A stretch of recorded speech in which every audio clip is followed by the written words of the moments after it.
A map is very much like a painting. You decide what to put in it and where it goes and why it goes there. In theory, it bears some resemblance to truth out in the world.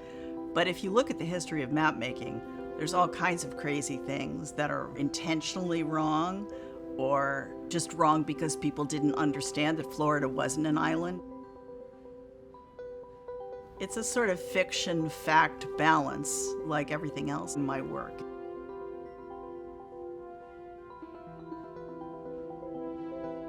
Jaina Hammond is an international artist who lives in New York, and I think her sensibility is very rooted in her New Yorkerness. She's a big thinker, and that's very apparent in her work and all the different mediums she explores, the different ideas that she brings to life. I'm sort of a conceptual artist who has a strong love affair with materials. I'm intrigued by materials and I love researching them and finding things, but the actual genesis of most of the art I've made is very unsolicited and very momentary.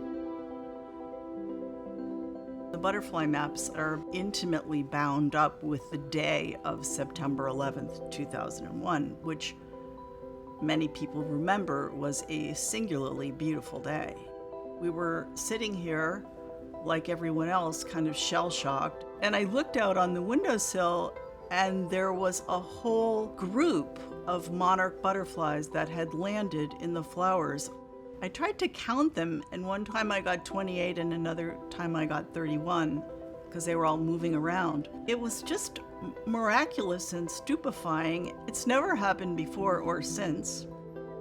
About 6 months later, I had a dream, and the dream was a map of the Middle East, and it was covered with butterflies. And I thought, well, maybe this is a piece that I should try to figure out how to make. The first map was what I will call a map of Iraq. I made it out of many sheets of different kinds of handmade paper. I wanted the map to feel kind of archaeological and infused with a sense of time and change. On the one hand, it's a relationship of opposites. One thing is kind of perfect and one thing is kind of imperfect. The two things come together from different walks of life, so to speak, and they create a new meaning. And that happens in all my work. Katie and I have worked together before, and when she began telling me about the hotel, it just seemed like it was very much about its building, its place in history. You can feel that there. I think we both saw this as an occasion for a butterfly map. When you see the map, it's filled with piers. This is a reference to the extremely maritime nature of New York at the period of time that the hotel is built in. And I think the map definitely has to do with seeing New York through that lens.